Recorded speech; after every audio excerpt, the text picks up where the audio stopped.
Mr. McCormick, the gentleman from Georgia, for 5 minutes questioning. Thank you, Mr. Chair.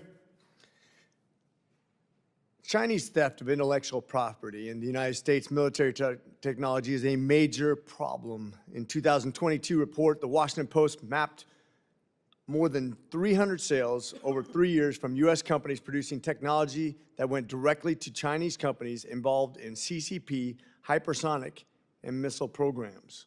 In the report, the Washington Post claimed it spoke to 6 Chinese scientists and, quote, working in military labs and universities who described almost unfettered access to American technology with applications in design and testing of missiles. These are some of the most effective missiles that can be used against American military personnel and equipment. Does either one of you know how many Chinese nationals are students in our top universities here in America right now? I don't. I don't either, but there's lots of Chinese students in America. Sure are. Chinese national students, over 300,000 easily. We average probably over 350,000 Chinese nationals in our top universities, learning our best technologies to take it right back to China, along with all the other secrets to make the best technologically advanced weaponry against the United States, including chip making too, by the way.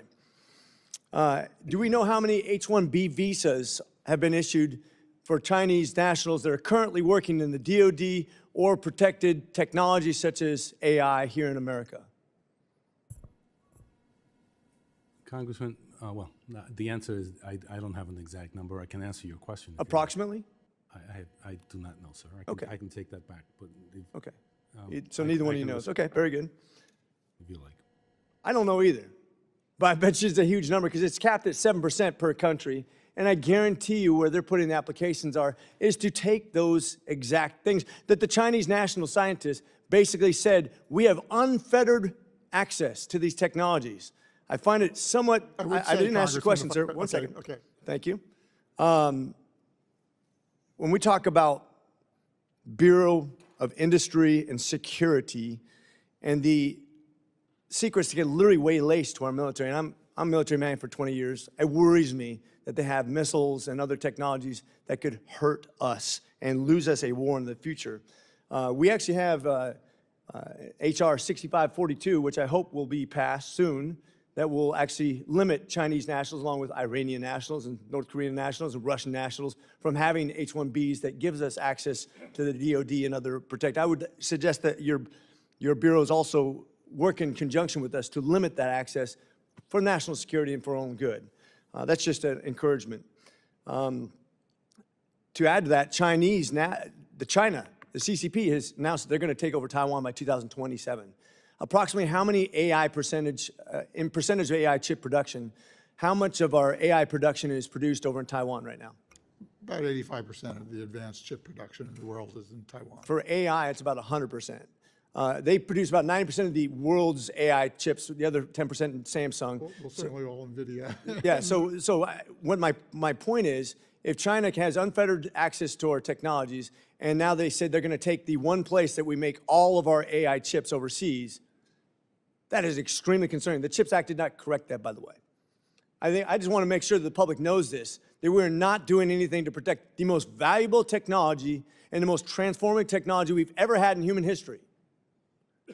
It worries me. Because in China, quite frankly, there's no civilian government divide, and any company helping produce new technologies is tied to the CCP and their military. The U.S. should not be directly or indirectly funding Chinese military companies and must clamp down on the blatant espionage and cybercrime that steal U.S. technologies and military innovations. I know I'm almost out of time, but I want to know how you guys are working to protect America, its best interest, whether it be in economy or military or industry, all the things we need to do to protect America and then the next generation in the most important technologies that will advance our ability to fight wars and to advance our economy. So, Congressman, let me jump real quick. I know 36 years DoD sustaining and building weapons for U.S. forces so that we always have technological overmatch whenever we send sailor, soldier, airman, marine, space guardian to the battlefield.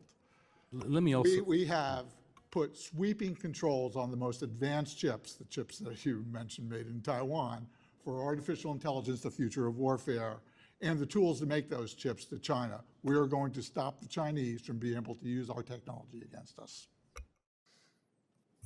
Let me just add something, if I may. Look, our best in the world universities thrive in part due to the fact that they're open to the brightest minds in the world.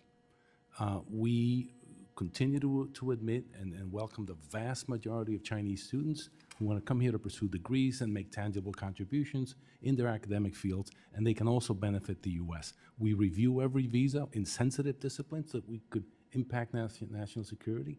We actually engage in a targeted screening process. So we are aware of this, but we also have to be careful. And I speak as someone who used to be involved in the university. We've got to be careful about denigrating and targeting specific nationalities of students. I think we also have to be careful to protect the national interests of the United States against all enemies, foreign and domestic. And I think it's naive to think that the United States is going to be safe from the CCP, who's actively engaging 350,000 students here in the United States at our technologically advanced universities, if we think we're going to vet them enough to keep our secrets from them being used against us. With that, I yield. Thank you. The gentleman's time is